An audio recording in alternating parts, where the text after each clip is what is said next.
kasaysayan ng daigdig. Sa DepEd na siya nga libro, no? Ang consultant editor niya ni si Grace Estrella Mateo, no? May consultant na ini. Nakingon din mga kaigsunan.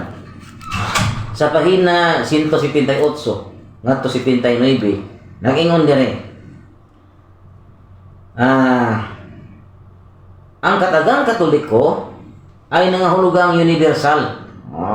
Sa to pa maluktanon, no? Whole world. Mun naglitok ni Jesucristo diya sa San Mateo kapitulo 28 19-20. Ang katagang Katoliko ay nangahulugang universal o pangkalatan. Ibig sabihin, si Jesus ay nasa simbahang Katoliko at ang simbahang ito ay inatasan ni Jesus ng misyon para sa buong sangkatauhan. Tiyaw mo na.